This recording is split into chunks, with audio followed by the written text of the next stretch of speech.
ಆಗಿದ್ದೀಯ ನೀನು ಅಂತ ಹೇಳುವಂತಹದ್ದು. ಈಗ ನಾವೆಲ್ಲ ಮನುಷ್ಯರ ತರ ಹುಟ್ಟಿದ್ದೇವೆ, ಆದರೆ ಮನುಷ್ಯನನ್ನು ಮನುಷ್ಯಾಗಿ ರೂಪುಗೊಳಿಸುವಂತಹದ್ದು ಶಾಲೆ ಮತ್ತು ತಂದೆ ತಾಯಿ. ಆ ಸಮಾಜವನ್ನು ರೂಪಿಸ್ತದೆ. ಆ ಸಮಾಜದ ಪರಿಸರ, ಆ ವ್ಯಕ್ತಿಯನ್ನು ರೂಪುಗೊಳಿಸುವಂತಹದ್ದು ಈ ತರದ ಶಾಲೆಗಳು. ನೀವು ಮತ್ತೊಂದು ವಿಷಯ, ಈಗ ನೀವು ಹೈಸ್ಕೂಲ್ಗಳಲ್ಲಿದ್ದೀರಿ, ಸಣ್ಣ ಕ್ಲಾಸ್ಗಳಲ್ಲಿದ್ದೀರಿ, 1, 2, 3ರಿಂದ ಹಿಡಿದು ಇಲ್ಲಿ LKGಯಿಂದ ಹಿಡಿದು ಎಲ್ಲದೂ ಇದೆ.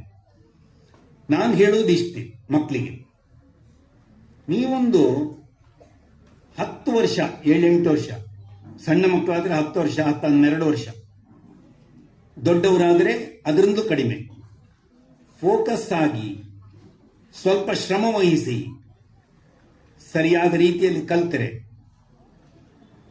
ಅದು ಆ 7-8 ವರ್ಷ ನೀವು ಏನು ಕಲಿತೀರಿ, ಆ 7-8 ವರ್ಷದ ನಿಮ್ಮ ಶ್ರಮ, 7-8 ವರ್ಷದ ನಿಮ್ಮ ಪ್ರಯತ್ನ, ಅದು ನಿಮ್ಮ 70-80 ವರ್ಷಗಳನ್ನು ರೂಪಿಸ್ತದೆ. ಅದು ಆ 70-80 ವರ್ಷ ಮತ್ತೆ ನಮ್ಮ ಜೀವನ ಚೆನ್ನಾಗಿ ಆಗಬೇಕು, ಸುಖಮಯವಾಗಬೇಕು ಅಂತಾದ್ರೆ ಆ ಶ್ರಮ ಈಗ ಒಂದು ಸ್ವಲ್ಪ ಫೋಕಸ್ಡ್ ಆಗಿರ್ಬೇಕು, ಓದ್ಬೇಕು,